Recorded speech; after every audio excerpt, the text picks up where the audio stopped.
We shall move to questions without notice, and I give the call to the Honourable the Leader of the Opposition. Thank you very much, Mr Speaker. My question is to the Prime Minister. Labor's renewables-only obsession is causing Australians' energy bills to skyrocket, pushing 500 families a week into energy poverty. The National Energy Regulator is now warning that 90% of Australia's existing baseload energy, which is used to firm up renewables, will leave the grid by 2034, within the next decade, and that our country will struggle to keep the lights on.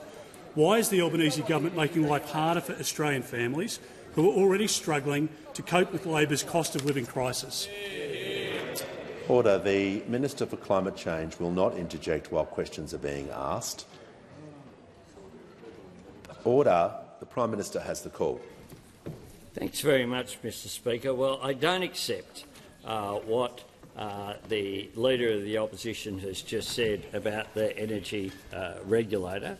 Indeed, IEMO, in a statement of 25th of January, said this: record generation from grid-scale renewables and rooftop solar is triggering wholesale energy prices and greenhouse emissions to fall. That's actually what. That's actually what they said. That's actually what they said. And the Leader of the Opposition asked me about, as he characterises it, he says it is the renewables-only approach. What I say, it is the market-led approach that leads you to the cheapest form of new energy, which is renewables. And when we talk about the approaches that are there, we could take an approach that they have taken. They have taken the nuclear road. And the Leader of the Opposition has said that that is where they want to go, down that road, in contravention of where the market would take us. And he says that once they fix 4 outstanding issues, safety, disposal, cost and location, then they'll be right down that road. But the Shadow Minister came up with less impediments than the Leader, to be fair. He says there are only 3 issues that they need to solve: technical feasibility, financial feasibility and community acceptability. Apart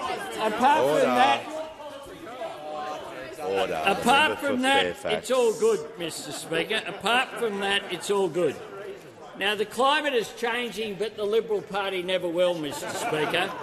We saw it on Nemesis, Mr Speaker, the now Leader of the Opposition, who used the National Energy Guarantee put forward by the former Shadow Treasurer to try and take the leadership and the Prime Ministership, not through a vote of the people, but through the backing of the hard right of the Liberal Party.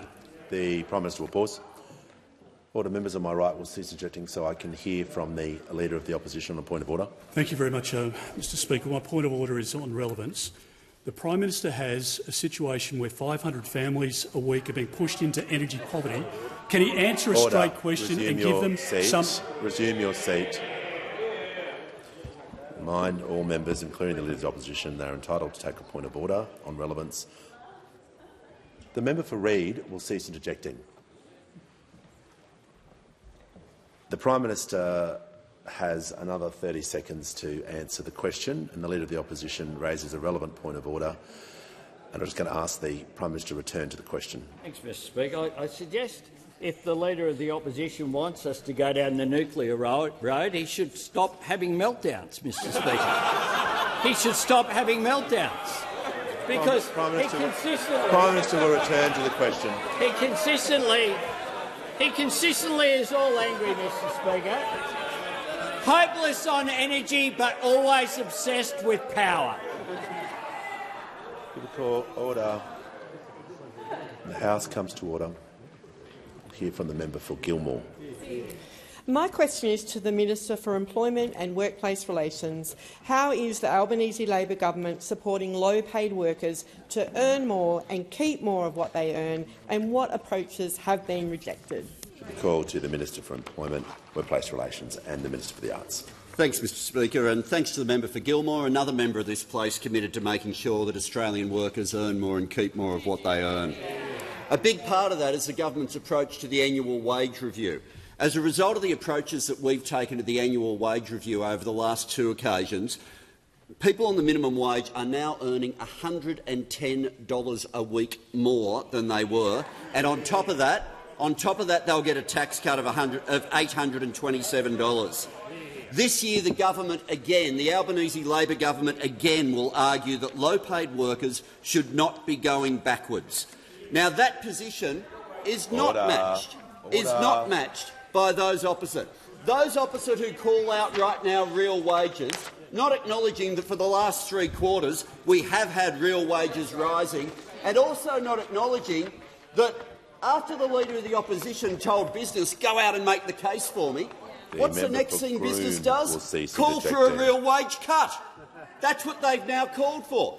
The 2% claim that has been put forward for business now is a real wage cut. Exactly their actions after they get the rant from the Leader of the Opposition telling them you need to go out there and go harder. What would that real wage cut mean, occupation by occupation? Already we know those on the minimum wage are getting a tax cut of $826 a year that those opposite did not want them to get. But now they would also get a $600 a year real wage cut if that 2% claim is what happened.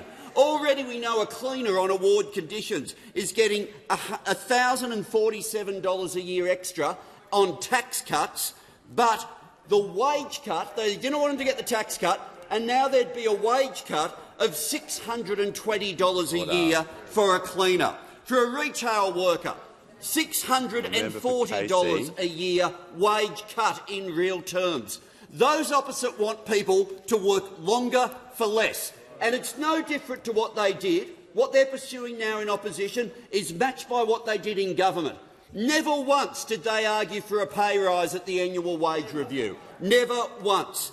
They had low wages as a deliberate design feature. Now, it's not like they didn't make submissions to the annual wage review. They did.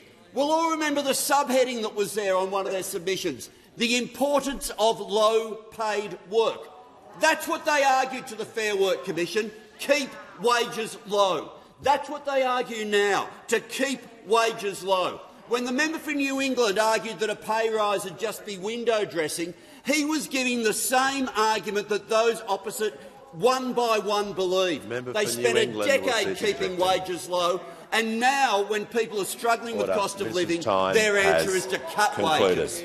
Before I call the Leader of the Opposition, I just want to welcome people in the Distinguished Visitors Gallery today, the Deputy Prime Minister and Foreign Minister of Vanuatu, the Honourable Marty Saramaya MP. Welcome to Question Time. I'm going to give the call to the Honourable Leader of the Opposition.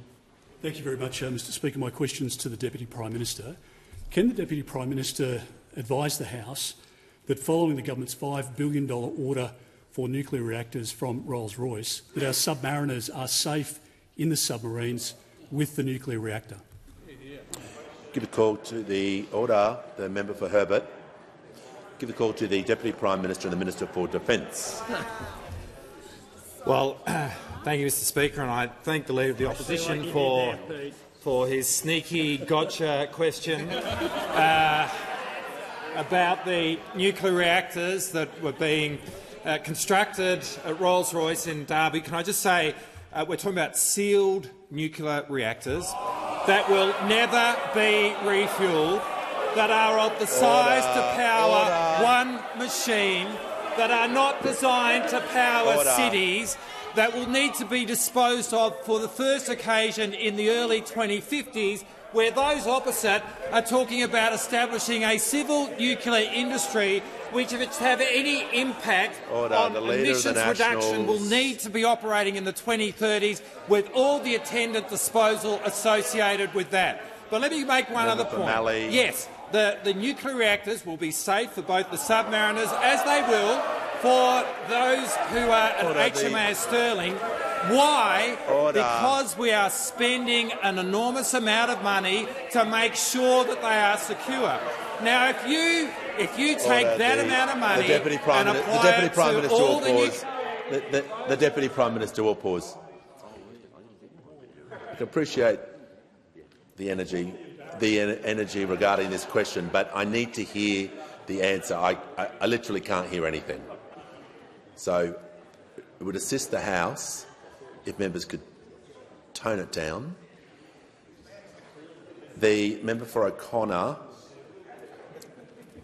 the minister is halfway through, and I want to hear the remainder of his answer. Thank you, Mr. Speaker. If you take the cost that is being spent to ensure the safety of those reactors in the nuclear-powered submarines, and you apply that cost to civil nuclear reactors, which those opposite are suggesting, what you end up with is the single most expensive source of power that can be purchased in the world in this country today. And that is what those opposite are seeking to put before the Australian people.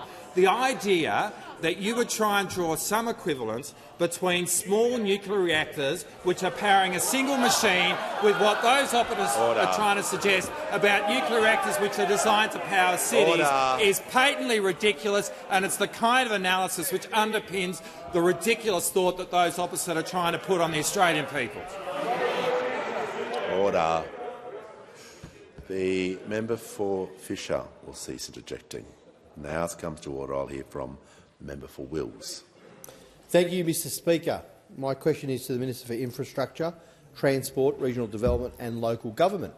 Minister, how will the Albanese Labor government deliver Australians more choice when it comes to cleaner, cheaper to run cars after a decade of inaction? Good question. Order.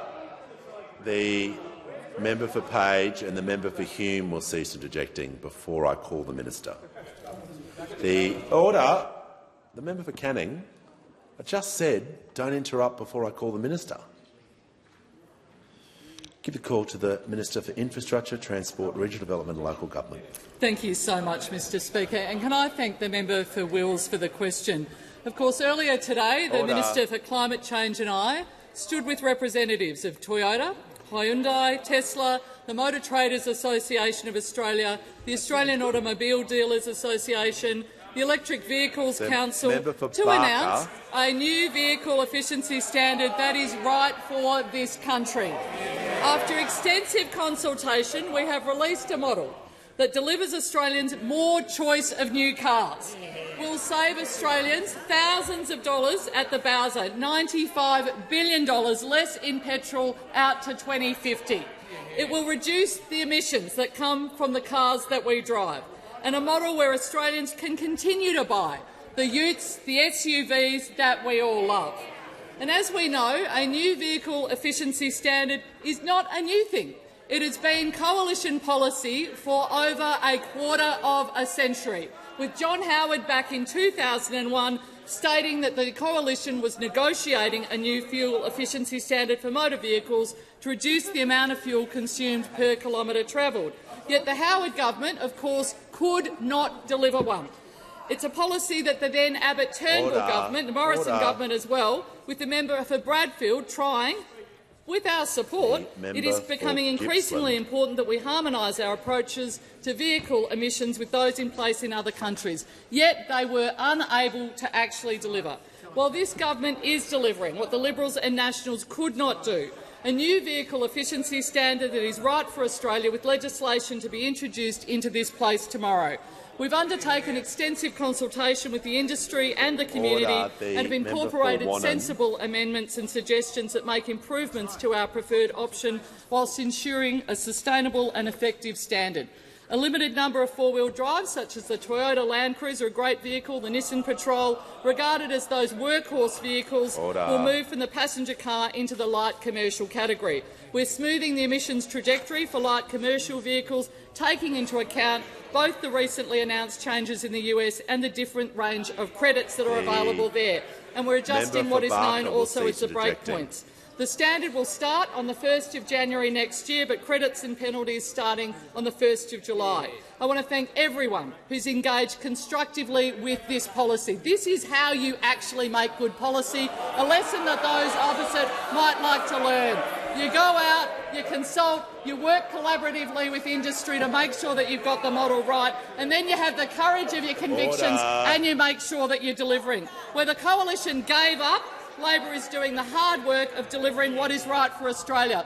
Those opposite are happy to stand with Russia when it comes to vehicle efficiency standards. I'm happy to stand with Australian consumers. Before I call the member for North Sydney, I have a number of acknowledgements, and I'll just ask the House to come to order so we can acknowledge our special guests who have joined us today.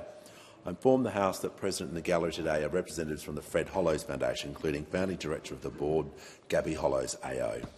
We have Nick Champion, former member for Spence and Minister in the South Australian Government, who will remain for question time.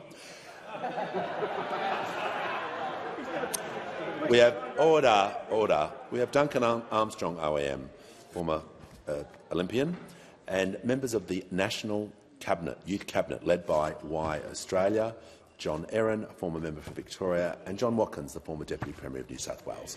Welcome to you all. Now I give the call to the honourable member for North Sydney. Thank you, Mr Speaker. My question is to the Minister for Immigration. The refugee and migration sector holds serious concerns about the impact of the Migration Amendment, Removal and Other Measures Bill 2024 will have on children. Parents and guardians will be forced, through the threat of criminal sanction, to take actions in aid of having their children removed from Australia. What has the government done to ensure this legislation does not violate the foundational principle of international human rights law in relation to the best interests of the child? Give a call to the Minister for Immigration, Citizenship and Multicultural Affairs. Thank you, Speaker, and I thank the member for North Sydney for her question and for her constructive and considered engagement on this issue and indeed on many issues relevant to the immigration portfolio, particularly those affecting refugees. But I would say, in respect of her question, a few things. Firstly, she would appreciate that there is a safeguard expressly in the Act which has just been passed through this House, which deals with children. I would also direct her more broadly to the Statement of Compatibility with Human Rights, which accompanies the bill, which makes clear that this is a piece of legislation that is consistent with Australia's human rights obligations. What we are doing with this piece of legislation, this important piece of legislation, is to fill a very significant loophole, a loophole that affects a small cohort of people who have no basis upon which to remain in Australia, but who are refusing to cooperate with efforts to effect their removal. And importantly, as I believe the member knows, and all members should know, these people are not refugees. Give a call to the honourable member for Fremantle.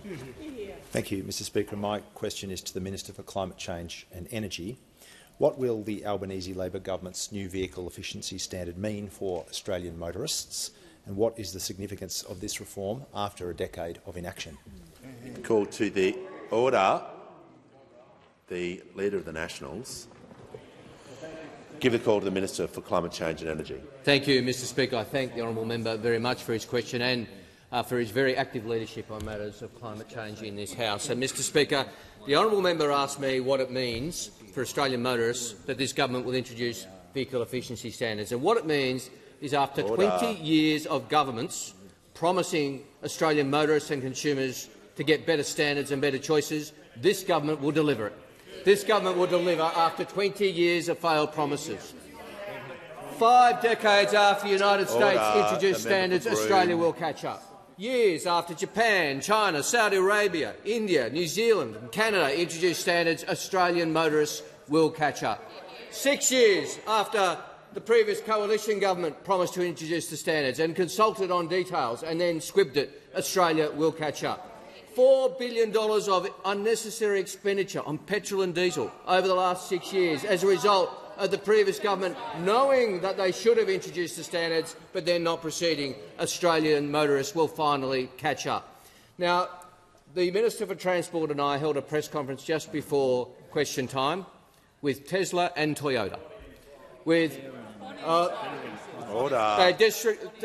Tesla and Toyota, and the opposition front bench says Bonnie and Clyde. That's what they think of these Australian companies. They have quoted Toyota at every press conference. At every press conference, they've quoted Toyota, and every question time we can quote Toyota today. where the Chief Executive thanked the government for the engagement and said it's time for Australia now to move on and implement these standards, Mr Speaker. So, Member for Lyons. So, Mr Speaker, a broad cross-section of the motoring industry, joined by peak motorist groups, the NRMA, RACW, RACQ, for example, who actually represent motorists, Choice, who represents Australian consumers, now joined by the Motor Traders Association and the Automotive Dealers Association at the press conference, backing the government's position, have now called for the broad cross-section of the parliament to pass the legislation. You know who's opposed to legislation? The Liberal and National Party and Advance. They're the two groups that are left opposing the legislation. It's not too late. It's not too late for the opposition to reflect on their position. The Minister for Transport will introduce the legislation tomorrow. There's a chance for the opposition to say, OK, Toyota backs this. The Australian automotive dealers back it. The Motor Traders Association backs it. Hyundai backs it. The NRMA backs it. RACW backs it. The RACQ backs it. Maybe we should back it. Maybe we should stop being so negative. Maybe we should do what we promised to do in 2016 and 2017, that the Cabinet, that the Leader of the Opposition was a member of, decided and authorised the ministers to progress. Maybe it's time to catch up and actually be positive for once. Actually support the government and support Australian motorists for once. Order. Give the call to the member for Fairfax. Thank you, Mr Speaker. My question goes to the Minister for Climate Change and Energy. In the last week alone, we learnt that Labor has officially broken its promise of a $275 reduction in household power bills by up to $1,000. Over 500 families a week are going on energy hardship arrangements, and the East Coast gas market is facing material shortfalls from next year. Why is the Albanese government making life harder for Australian families already struggling to cope with Labor's cost of living crisis? Order. When the House comes to order and there's no interjections, I'll call the Minister for Climate Change and Energy. Well, thanks very much, Mr Speaker. I thank the honourable gentleman for his question. It went to two things as I heard the question. It went to energy prices and gas shortages. Let me deal with both. The honourable...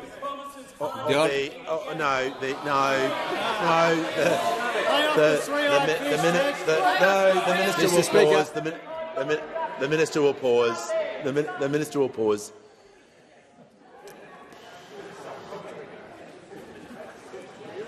Order. No. We're just going to do this in an orderly manner. The minister was asked a question by the member for Fairfax. Within 12 seconds, the yelling, the screaming, that's not helpful, and he knows that's disrespectful, but he knows that's against the standing order. So the member for Fairfax will leave the chamber under 94A.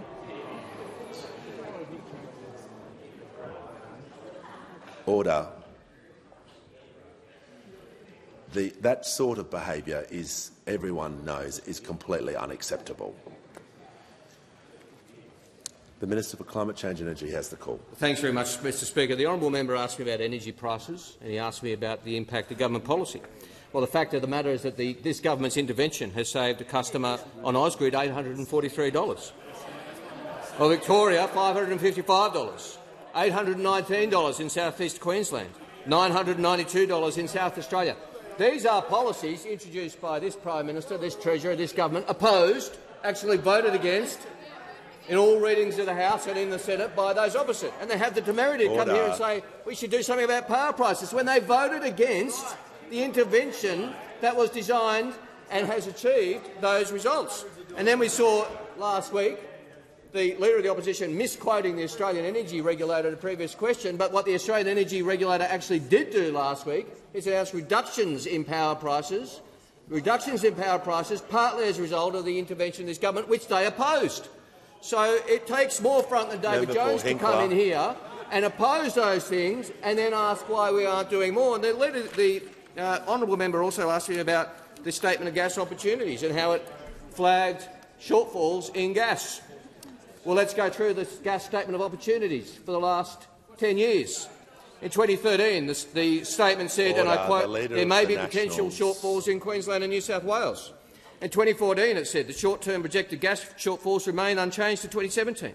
In 2015, it said forecast gas caps up to 2034 in Queensland are 214 petajoules. Gas supply gaps are 214 petajoules. In 2016, it said shortfalls totalling 50 petajoules are forecast.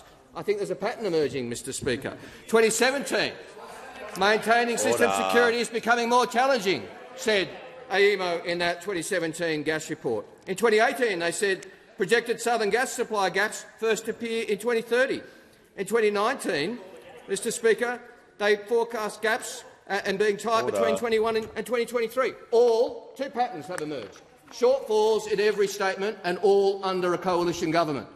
Now, what we have done is introduce the Gas Code of Conduct, which has seen new supply being legally enforced and promised. That will deal and has dealt with the most immediate challenges relating to gas shortfalls. That is what we have done in relation to 10 years of policy indolence that they were warned about on multiple occasions and did nothing.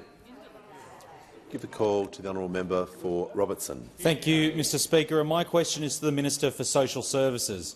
How is the Albanese Labor government addressing cost of living pressures and helping Australians earn more and keep more of what they earn? Call to the Minister for Social Services. Thank you, Speaker, and I'd like to thank the member for Robertson for his question. He knows, as the government does, that many people are feeling the pinch with cost of living right now, which is why the Albanese government is taking action to provide people with support. In my portfolio of social services, we have strengthened the social safety net. Just last week, around 5 million people received a boost to their social security payments through indexation. Now, for those on payments like JobSeeker and recipients of Commonwealth rent assistance, this builds on the rate increases that the government delivered in the last budget, meaning more money in the pockets of those doing it toughest. And of course, we've strengthened the social safety net by expanding the eligibility for single parenting payment, benefiting over 77,000 single parents, mainly women.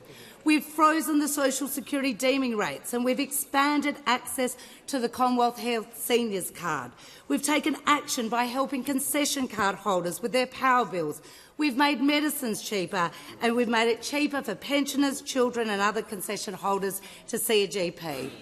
The government is also providing more support for new parents through our historic investment in paid parental leave by expanding the scheme to a full 6 months by 2026.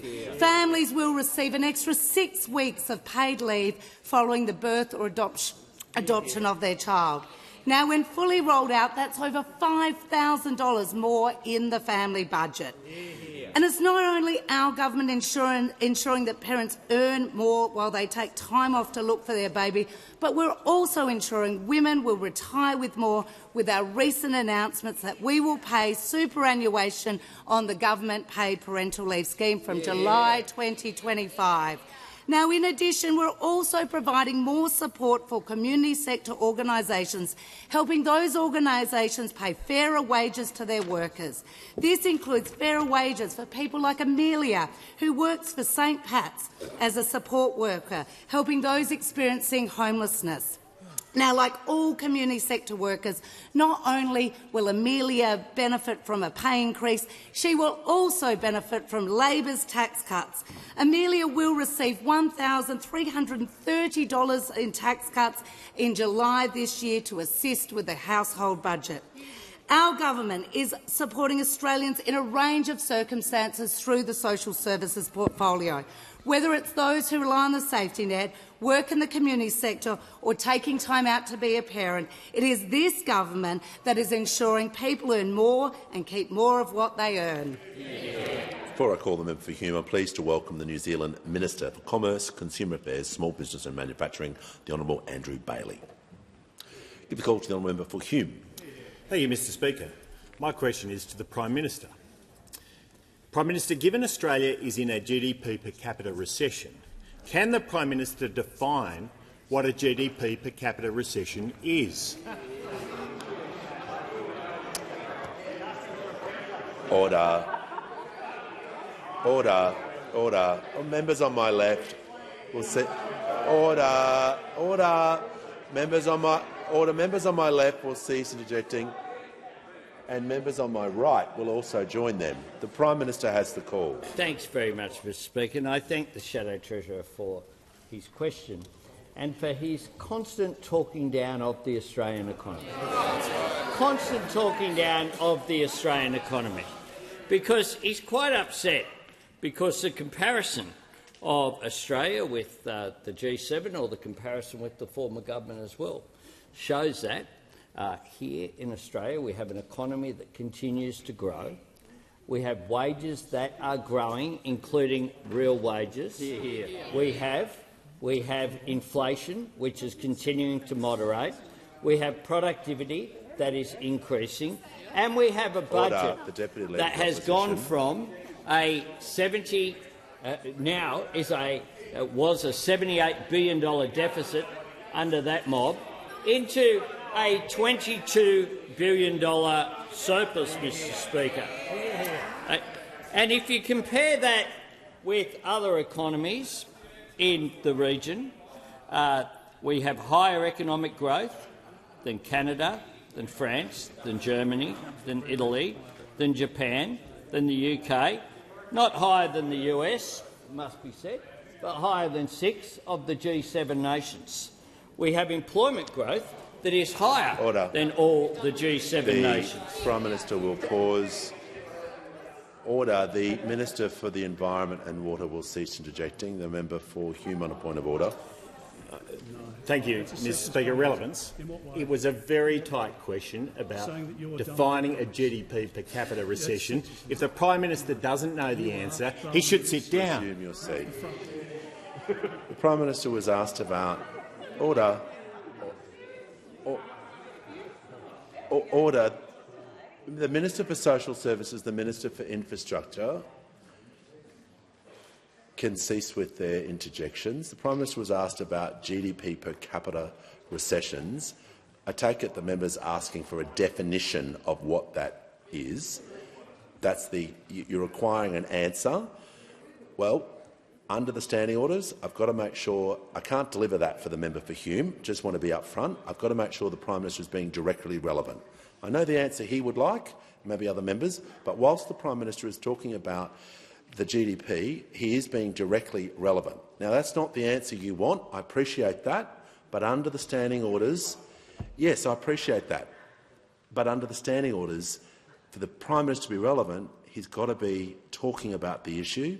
May not give the definition that you wish. Just hope everyone's clear on that and what the standing orders enable me to do. You want a direct answer? I can't do that. I can direct the Prime Minister to be directly relevant. The Prime Minister has the call. Thanks very much, Mr Speaker. But I'm surprised that they don't want to hear that Australia has faster economic growth than Canada, France, Germany, Italy, Japan and the United Kingdom. That they don't want to hear about that. Order. That we have a lower unemployment rate than Canada, France, Italy, the United Kingdom and the United States. That we have faster employment growth than Canada, France, Germany, Italy, Japan, the US and the UK. All G7 countries. We have faster employment growth.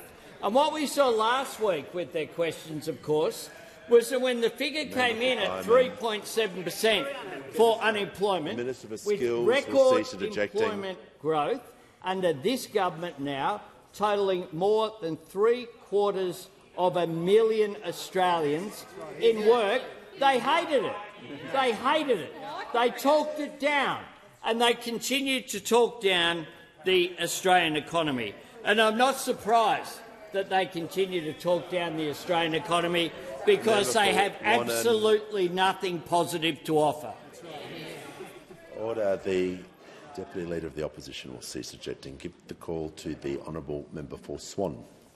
Thank you, Mr Speaker. My question is to the Treasurer. How is the Albanese Labor government helping in the fight against inflation? How does this compare to other approaches, and what does it mean for the budget? Call to the Treasurer. Thanks, Mr Speaker. What a great addition the member for Swan is to our team from the great state of Western Australia. The member for Swan knows, and we know, that Australians are under pressure, but more than acknowledging that fact, we are doing something about it. And 3 facts go to this, Mr Speaker. When we came to office, real wages were falling almost 3.5%. Now they're growing again. Inflation in quarterly terms was 2.1% when we came to office, now 0.6%. When we came to office, monthly inflation had a 6 in front of it. Now it has a 3 in front of it, Mr Speaker.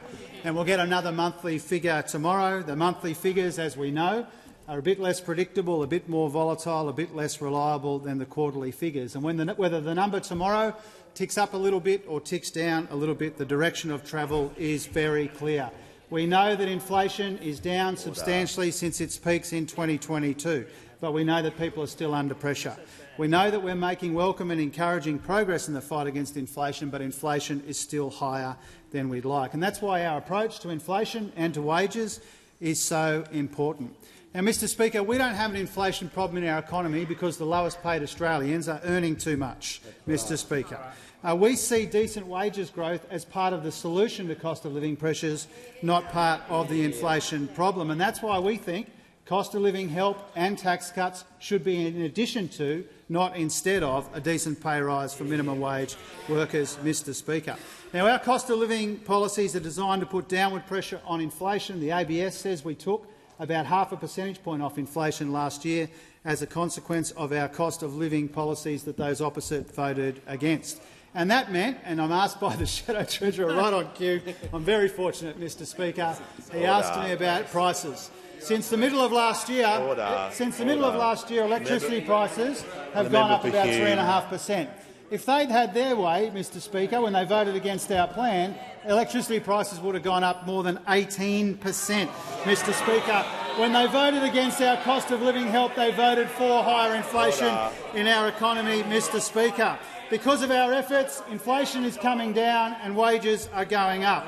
And this helps ensure that people earn more and keep more of what they earn. And this is more important than ever in uncertain times, with our economy slowing and consumption flat and uncertainty in the world.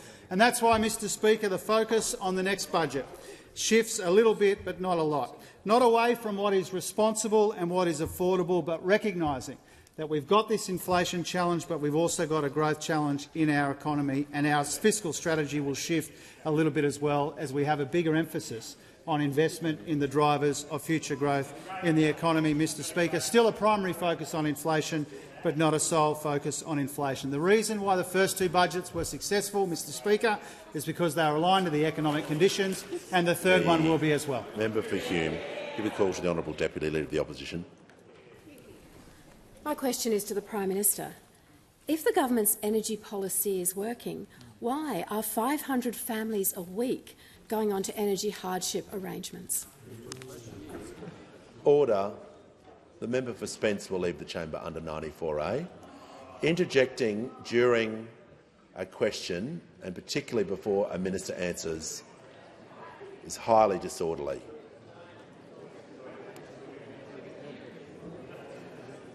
I don't know why it's so hard for people to understand that. Give the call to the Prime Minister. Thank you very much, Mr Speaker. I thank the Deputy Leader of the Opposition for her question. And the Deputy Leader was of course, one of those people who opposed our energy price relief plan, who opposed $3 billion in rebates for households and businesses that have made a substantial difference. The fact is that what we are doing is getting on with the job of making a difference, which is what our intervention into the gas and the coal market in an unprecedented way, to be fair. It wasn't something that was anticipated because Australia, like the rest of the world, was not anticipating the biggest energy crisis since the 1970s, since what occurred under OPEC way back in 1974. And as a direct result, governments around the world have had to take unprecedented action and have had the courage to do so, which is why we intervened in conjunction with both Labor and coalition governments at the state level to make a difference, to put caps on prices so as to limit those price rises, but then as well to provide relief by federal and state governments to households and to businesses. In addition to that, of course, the mechanisms that we've put in place to make a difference. For example, $1.6 billion for energy efficiency upgrades for homes and businesses, including the small business energy incentive. What we have done is to make a difference, is to be prepared to take action, and indeed the IEMO, who the opposition quoted earlier on, I'll quote again of what they actually said on the 25th of January. Record generation from grid-scale renewables and rooftop solar is triggering wholesale energy prices and greenhouse emissions to fall. Call to the honourable member for Chisholm. Thanks so much, Speaker. My question is to the Minister for Early Childhood Education.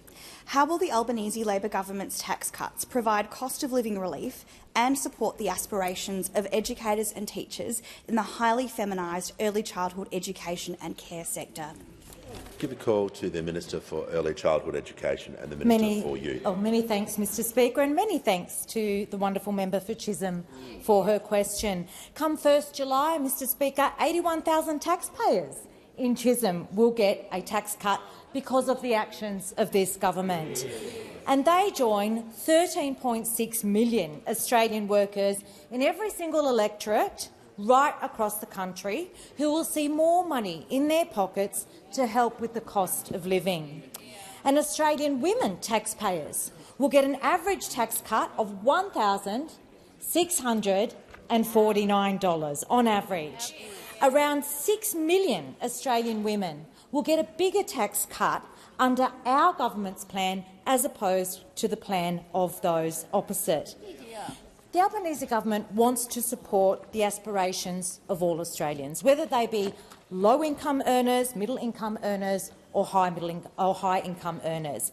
And we want to support the aspirations of highly feminised sectors like early childhood education and care, where over 90% of the workers are women. Under our tax cuts, an early childhood educator earning $46,000 a year gets a tax cut of $829, and the average early childhood teacher gets $1,404 back into their pockets.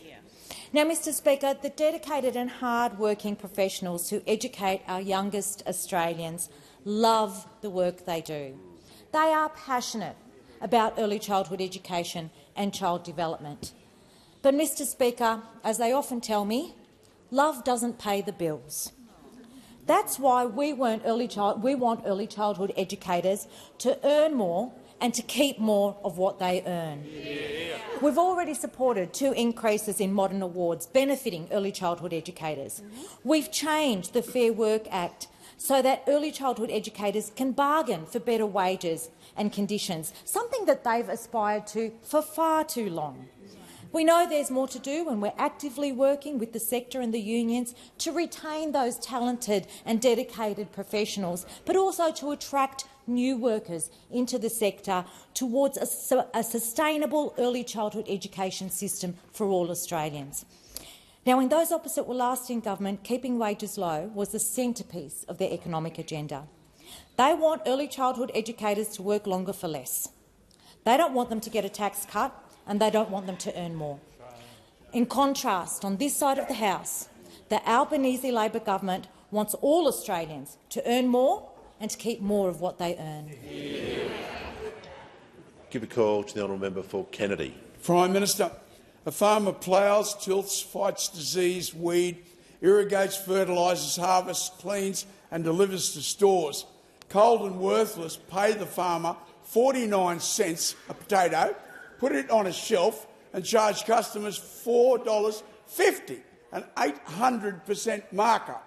Their CEOs get $10 million a year. The vanishing checkout cheque gets $50,000. In 1990, they had 50.1% market share. 2001, they had 70.1 ABS ANOP figures. At this 2% a year, they're over 80%. PM, if divestiture, won't you be like Roosevelt, have your face carved on Mount Remarkable with Tuvatra, Ralph Honor and Red Ted Theodore?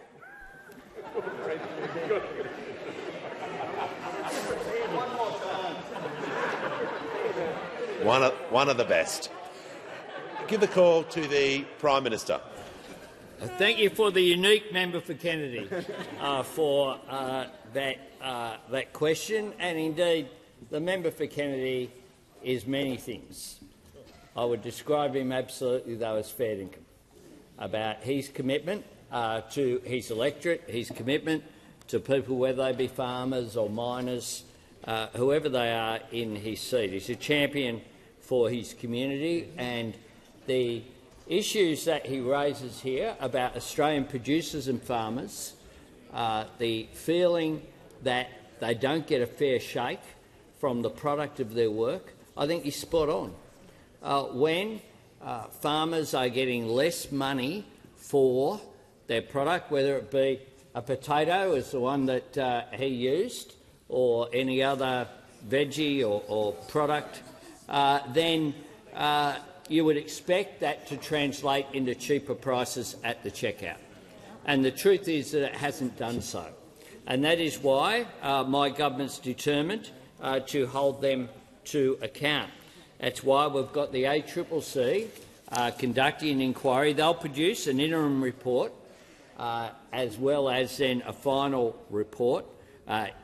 The options that are open for them are, of course, we've already increased penalties for anti-competitive conduct. We've already banned unfair contract terms. We've set up a competition task force in Treasury, which is actually considering Australia's merger laws. And the government has also charged former Competition Minister Craig Emerson with reviewing the Food and Grocery Code at the moment. That is a voluntary code, and we're looking at whether mandating is necessary there as well. I note that the Leader of the Nationals has said that the coalition were too slow when they were in government, and the Nationals wanted to move at a lot quicker pace in terms of the compulsory grocery code. Well, we haven't got the Liberal Party holding us back, I say to the Leader of the Nationals. They're heroes in opposition. They just didn't get around to it. They just didn't get around to it. The Leader of the Nationals in the 10 years that they were in government. So what we'll do, the member for Kennedy, is certainly respond to any recommendations that are made, including recommendations by the ACCC. I want to continue to work with the member for Kennedy. I'm not sure I'll continue to work on some of his creative suggestions that he's made to the landscape of far north Queensland up there. Prime Minister's time has concluded. Give the call to the honourable member for Parramatta. Thank you, Speaker. My question is to the Minister for Skills and Training. How is the Albanese Labor government helping people to skill up in areas of demand like nursing, construction and early childhood education after a decade of cuts and neglect to the skills sector? And how is the government making sure people can attain these vital skills while not adding to cost of living pressures? Give the call to the Minister for Skills and Training. Can I thank firstly, Speaker, can I thank the member for Parramatta for his question, his very, very strong advocacy for the vet sector and TAFE in his electorate and beyond. And, Speaker, I'd like to start by informing the House that 355,557 Australians enrolled in fee-free TAFE in 2023. That's almost doubling. That's smashing the original target set at the Jobs and Skills Summit. And, of course, like any good government policy, fee-free TAFE serves more than one end and it benefits many. It removes cost barriers to much-needed skills for students, apprentices and workers. It provides skills to businesses and the labour market, and in doing so it provides more carers to care for older Australians. It provides more electricians to help with the transition in the economy. It also provides more tradies to help build homes and ensure that we build public infrastructure. The government fully understands, Speaker, that without the right investment in education and training, whether that's universities or TAFE, we will not have the pipeline of skills that we need to decarbonise the economy. We will not have the right skills to ensure the optimal use of the National Reconstruction Fund, or to improve health services, or to teach preschool kids. That is critical, and that's the skills agenda of this government. In 2023, more than 80,000 of fee-free TAFE students enrolled in the care sector courses, more than 30,000 in technology and digital, almost 20,000 in early childhood education and care. And, Speaker, the combination of the fee-free TAFE policy and Labor's tax plan have relieved cost of living pressures for people across this country. Just take two examples. A Victorian training to be a nurse will not need to find a $15,000 fee to enrol, and indeed becoming a nurse on $75,000 will actually save up to $1,554 as of the 1st of July. A civil construction trainee in Darwin need not find almost $3,000 on course fees, and the tax cuts mean a plant operator earning $90,000 will keep almost $2,000 of what they earn. And indeed, all taxpayers from the 1st of July, Speaker, will be getting a tax cut. An enormous 84% of those taxpayers will be better off under Labor's plan compared to the plan of those opposite. Because, Speaker, we want people to access education and training, but we also want to make sure that they earn more and they keep more of what they earn. By way of contrast, the opposition has no plans, no policies, just not even a thought bubble when it comes to responding to the skills shortage in this country. They do not support our skills initiatives. They do not, Speaker, support real wages going up, and they do not support Labor's tax plan. Give a call to the honourable member for New England. Thank you, Mr Speaker. My question is to the Minister for Climate Change and Energy. Can the minister confirm that even after the Prime Minister's personal intervention to fix the mess of Labor's new family car and ute tax, families buying one of Australia's most popular vehicles, the Toyota Land Cruiser, will still be facing a tax making it more than $10,000 more expensive than it is today? Why are Australians farming families paying for the price of Labor's naive, ideologically driven energy policies? Order. Members on my right will cease interjecting. Give the call to the Minister for Climate Change and Energy. Well, I thank the honourable member very much for his question, Mr Speaker. I'm not sure who he thinks makes the Hilux. Lamborghini, maybe, because the Chief Executive of Toyota just was at a press conference with me and the Minister for Transport explicitly disagreeing with the premise just put by the honourable member for New England. Who should we believe? Who should we believe about Toyota? The member for New England or the Chief Executive of Toyota? I'm not. I mean, maybe the member for New England knows more about the impact on Toyota than the Chief Executive of Toyota. The Chief Executive of Toyota said, and I quote, "It's really been Toyota's position for some time that we wanted an emissions standard to basically help us with long-term product planning and where we're going. We wanted an emissions standard that's basically ambitious but also brings people on the journey and doesn't leave people behind, and that is where we are. We appreciate the fact the government has given us an opportunity and a voice to all parties and have been able to be consulted. We think the amendments that have been made, we support the government in the amendments that have been made, and I think they're a positive step forward." And he was asked explicitly whether he agreed with the coalition's description of our policy that the honourable member just put. He said no. No, Mr Speaker. So, why don't you ask us more about the position of Toyota? Order. Give a call to the honourable. The members on my right will cease interjecting. I want to hear from the member for McEwen. Thank you, Speaker. My question is to the Prime Minister. What are some of the elements of the Albanese Labor government's plan for a future made in Australia, and how is it strengthening our economy and our communities after a decade of neglect? Give the call to the Prime Minister.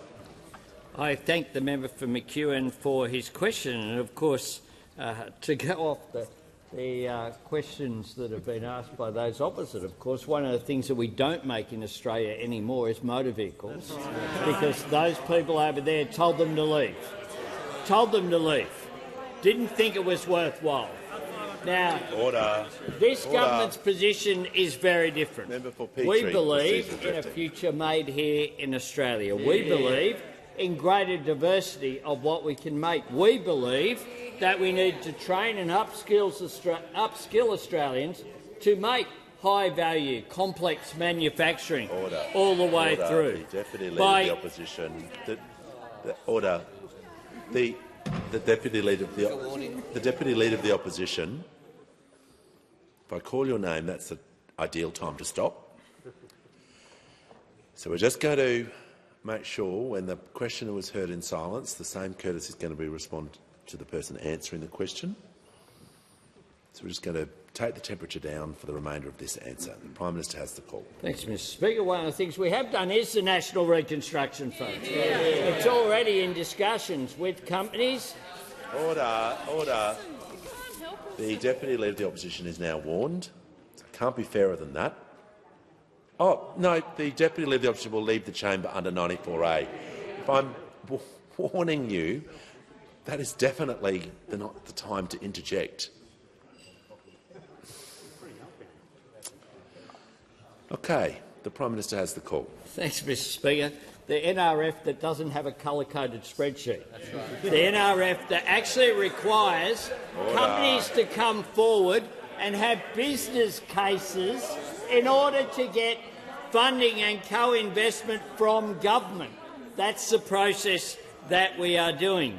But we believe that you can have cheaper, cleaner energy, making sure that we value add, making sure that we make more things here, making sure that in areas such as the former coal-fired power stations that shut under their watch across there, that we make use of that access to make things at those locations rather than have a nuclear power plant, a nuclear reactor from the nuclear reactionaries over there.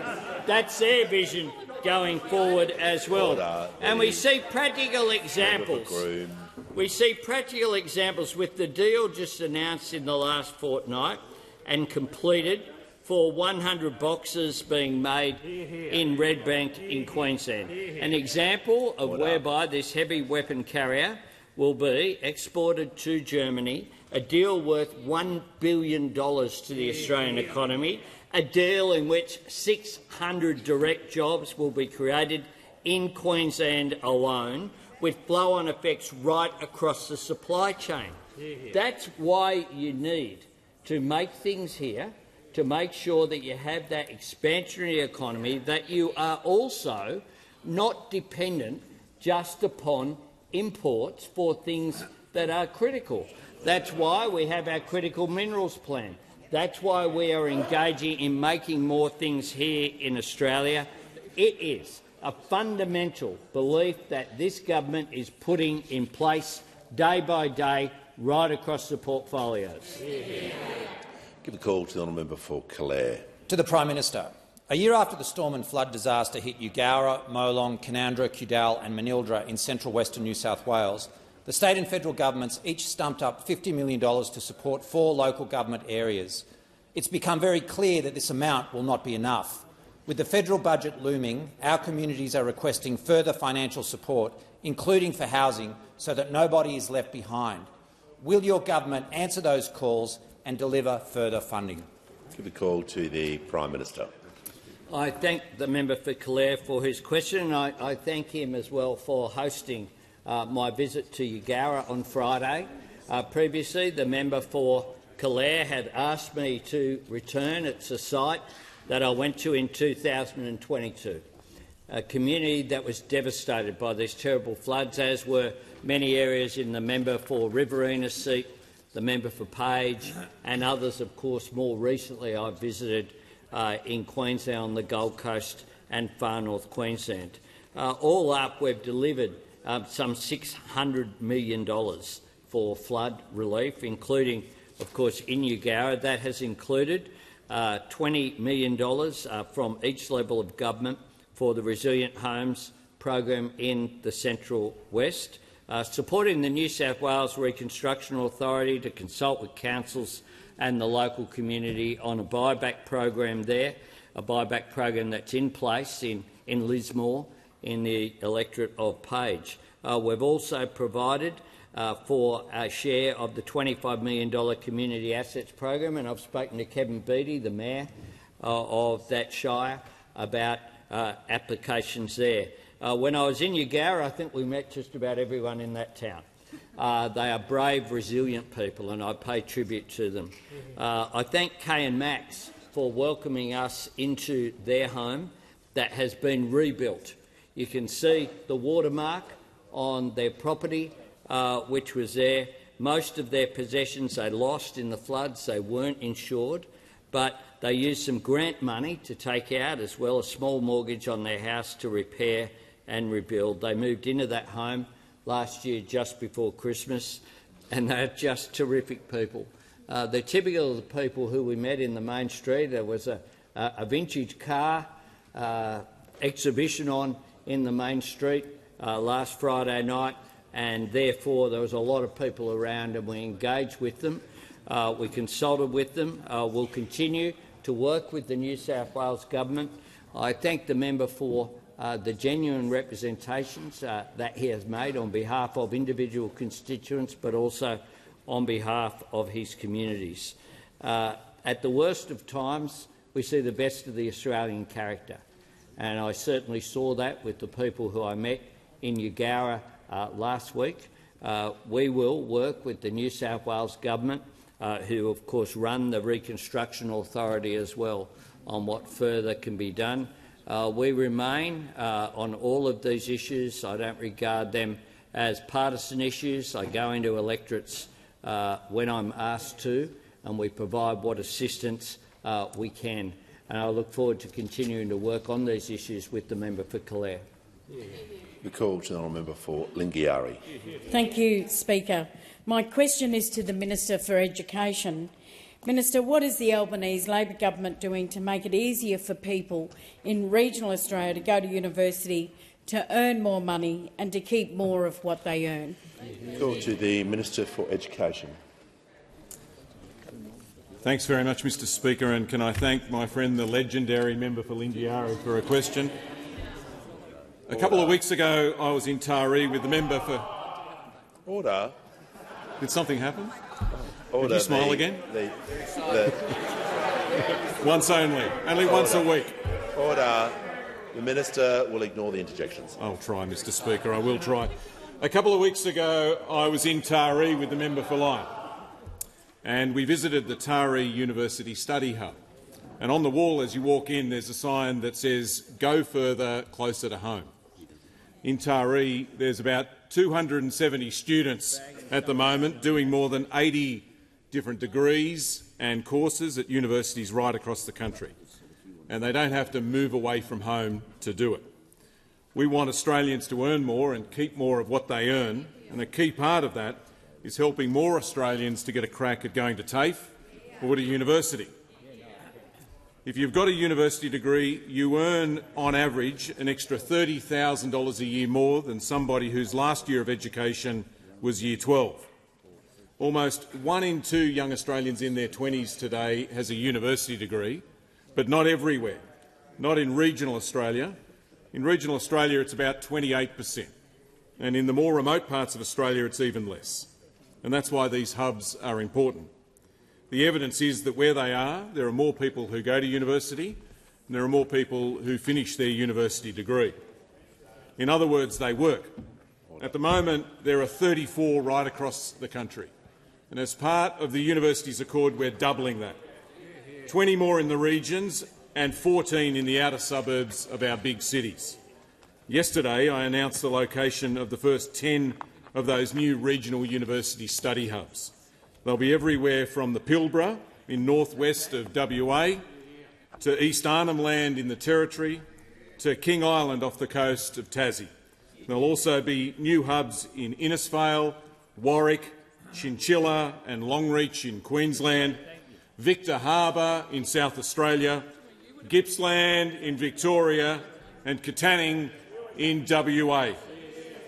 Order. Yesterday I also announced more funding for 2 existing hubs in Mudgee and Cowra in New South Wales.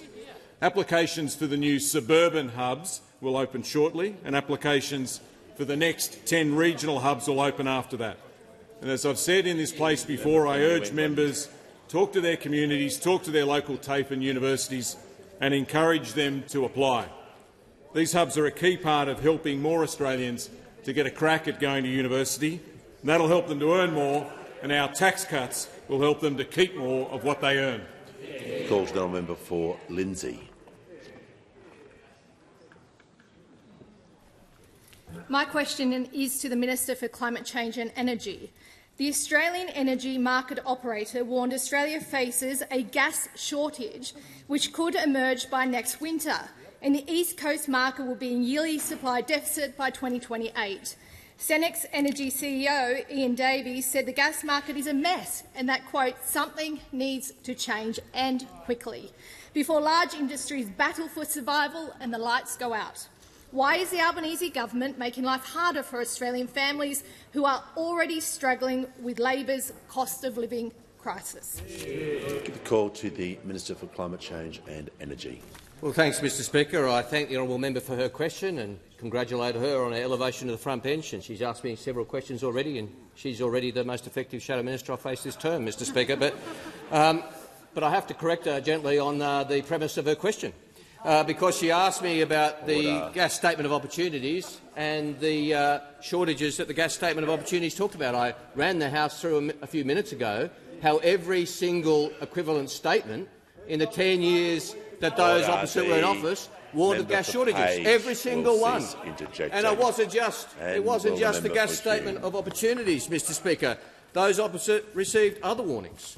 In February 2014, the Department of Energy said there's uncertainty about the timing and quantum of supply to the domestic market, which will flow through to the prices being faced by domestic consumers. In April 2016, the ACCC said the future supply outlook is uncertain when it comes to gas. In 2017, the Australian Energy Market Corporation said reform is needed now to keep pace with the changing East Coast gas market and to ensure sufficient flexibility so consumers don't pay more than necessary for their gas. In September 2017, the ACCC again warned the East Coast gas market outlook for 2018 has deteriorated significantly, and significant supply shortfalls are now likely. These are just a few of the warnings that those opposite received. The Minister will pause, and the member for Lindsay on a point of order.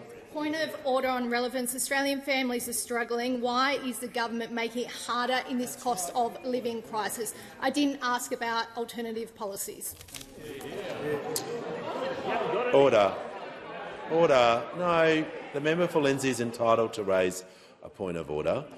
The minister can answer the question, but he just simply can't remain for the remainder of his answer talking about the opposition or their. He can do some compare and contrast, but he's halfway through, so he can turn back to what the government is doing if he disagrees with the premise. So the minister has the call. The member was entitled to raise that point of order. The member has the call. Certainly, Mr Speaker, and the honourable member raised a statement of opportunities, and as I said, they were warned time after time. Now, what we have done in contrast to those opposite who did nothing, we have introduced the mandatory gas code of conduct, which those opposite opposed. And I'll tell you what the mandatory gas code of conduct has done. It has already secured 564 petajoules of legally enforceable additional supply commitments, Mr. Leader Speaker. of the Nationals. Legally enforceable additional supply commitments into the domestic market by 2033. And in November we announced another 140 petajoules of gas will be made available between now and 2027. That's what this government's policies have done, Mr Speaker. Now, we inherited the situation of ongoing gas shortages, and what we have done is introduce policies to alleviate the situation. That is what we've done, and that's what those opposite failed to do. Give a call to the member for Bendigo. Thank you, Speaker. My question is to the Minister for Regional Development, Local Government and Territories. How is the Albanese Labor government responding to the economic times and delivering tax cuts for local government workers across Australia? Give the call to the Minister for Regional Development. She has the call.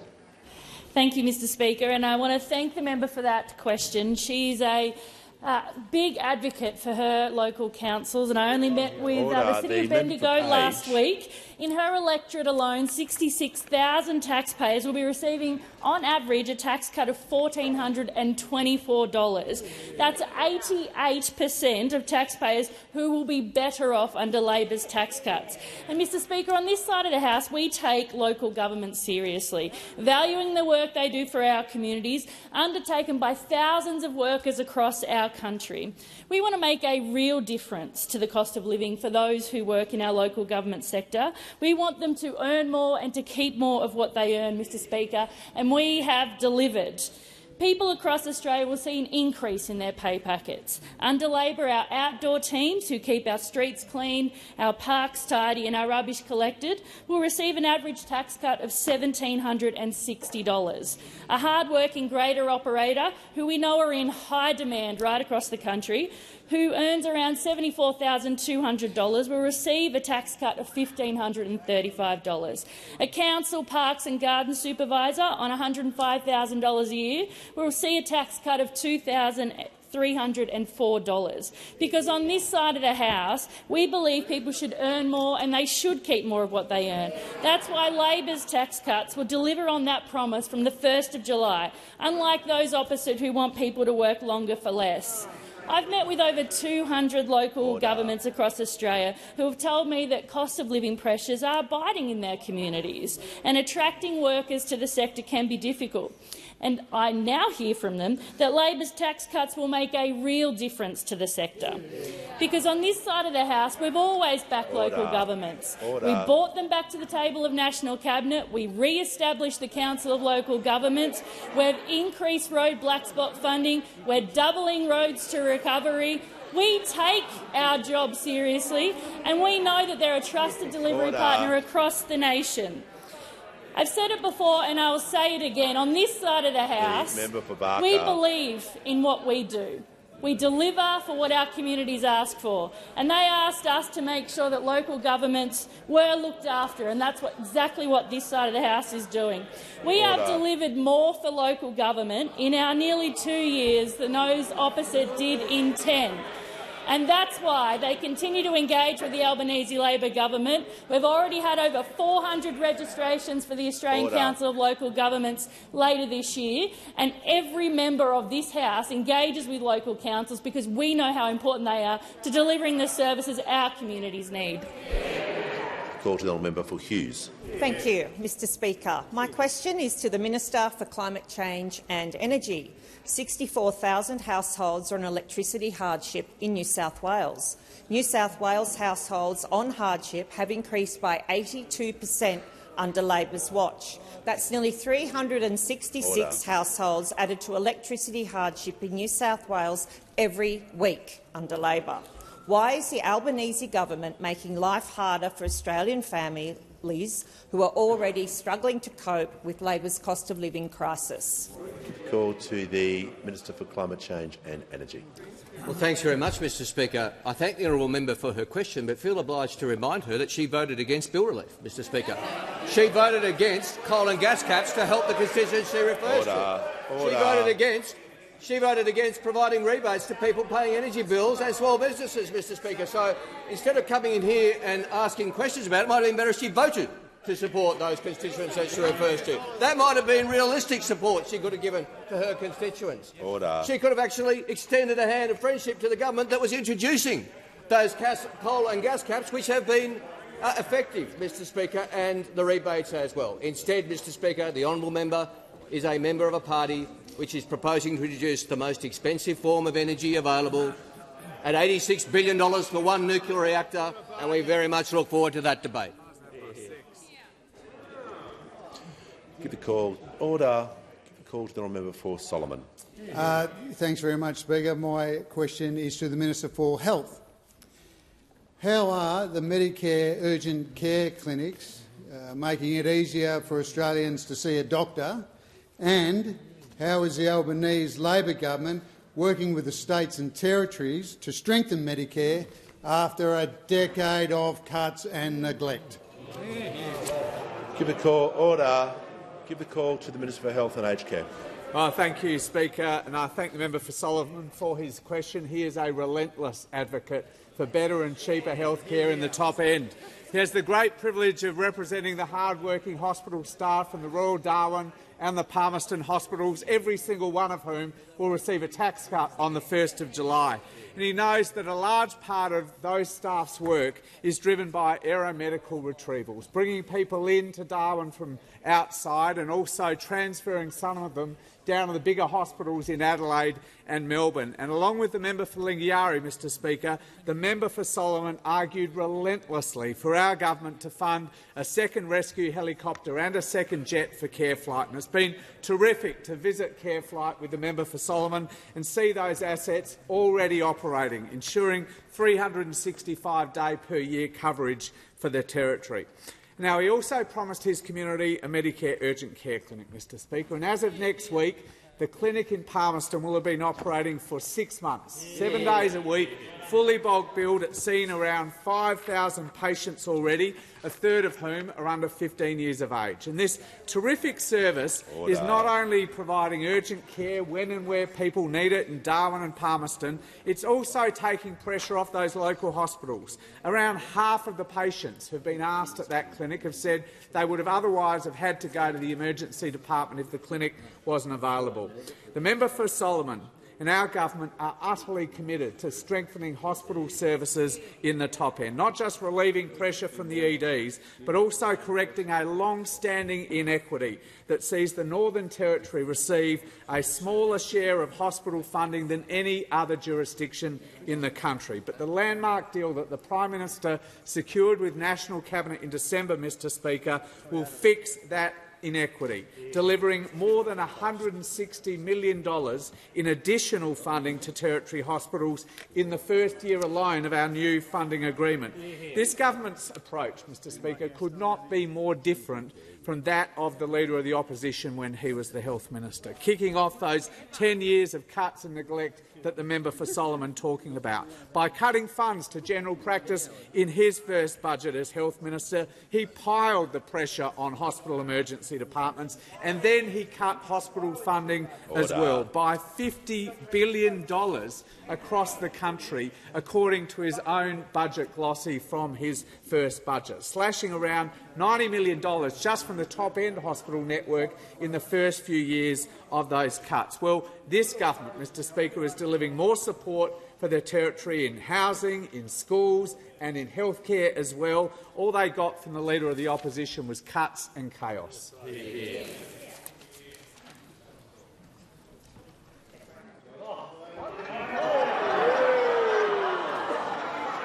Order. Order. Members on my right. Order. The member for Deakin's going to be heard in silence. He has the call. Thank you very much, Mr Speaker. My question is to the Prime Minister. Over 8 of the last 10 years, the number of homes built in Australia has matched the number of migrants coming in. But in the last 2 years of your government, twice as many people are coming as houses being built. Why is the Albanese government making life harder for Australian families who are already struggling with your cost of living crisis? Order. Members on my right will cease interjecting. Give the call to the Prime Minister. I thank the member for his question.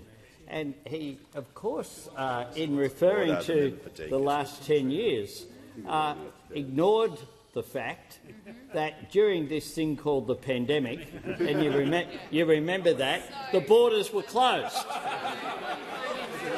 The borders were closed.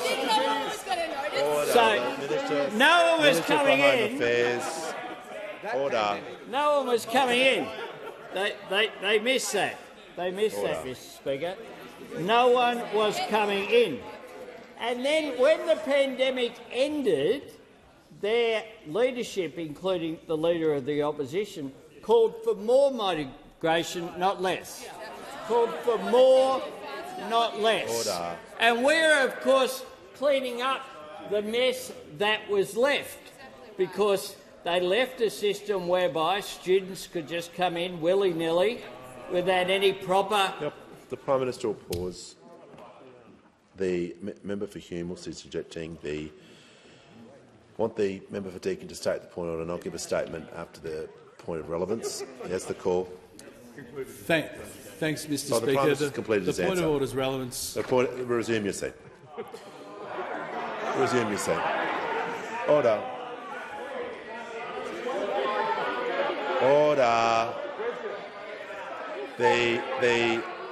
The member for Deakin, I'm just going to remind him, I'm sure he wants to stay for the remainder of question time and beyond. I'd like him to. Order. The member for Macon has the call. Thank you, Mr. Speaker. My question is to the Minister for Veterans Affairs and Defence Personnel. How is the Albanese Labor government delivering cost-of-living relief, services and support for defence personnel, veterans and their families? Call to the Minister for Veterans Affairs and the Minister for Defence Personnel. Well, thank you, Speaker. And I want to thank the member for Macon for this very important question and also acknowledge the support that he provides advocating for the over 4,800 veterans across his community, many of whom work in the very important area of defence industry across Adelaide. And of course that's an area that is only going to expand with the announcement last week by the Minister for Defence of ASC and BAE being the sovereign submarine nuclear submarine builder in South Australia, which is a great achievement and a great announcement. And it's all part of how the Albanese government is committed to delivering the best possible supports for our defence personnel, veterans and families. And Labor wants to ensure that people earn more and they keep more of what they earn. And that's why we are delivering a tax cut to every Australian taxpayer, including our veterans and to the members of our Defence Force. Indeed, 87% of Australian Defence Force personnel will receive a higher tax cut than they would have under the Liberals' plan. And further to that, of course, any former serving member of the Defence Force, now, no matter what industry they're working in, whether it's defence industry or any other area, will also be receiving a tax cut. And of course, our veterans make great employees supporting businesses across Australia because they bring those great skills of teamwork, leadership, agility, being able to work under pressure. And they are all great skills that support any industry across Australia. But some veterans do need assistance to be connected to work, and work is of great benefit for those transitioning into civilian life to make sure that that transition is successful. And that's why employment and connection to employment is a key feature of our Veterans and Families Hubs that we are rolling out across the country. And over the last few weeks, I've been very happy to be announcing funding for hubs in the Surf Coast and Geelong region, in the Hawkesbury and south-western Sydney, in the Hunter, in Ipswich and the Tweed. And of course last year in Northern Adelaide and in Rockingham in Western Australia. We're also working to improve supports for veterans through our reform to the Veterans Compensation Legislation System, and we are now consulting on an exposure draft of the Veterans Entitlements, Treatment and Support Simplification and Harmonisation Bill, delivering on the first recommendation of the interim report of the Royal Commission into defence and veteran suicide. This will deliver a movement from 3 different pieces of complex legislation to one ongoing piece of legislation so that veterans get better access to service and supports, advocates can support them and DVA can provide better and faster processing of their claims so that we are delivering on a better future for our veterans and families. Call to the Prime Minister. Order. Order. The member for Dawson can resume his seat. Prime Minister has the call. They ran out of questions before, Mr. Speaker. So I asked that further questions be placed on the notice paper. I'm not sure who he is.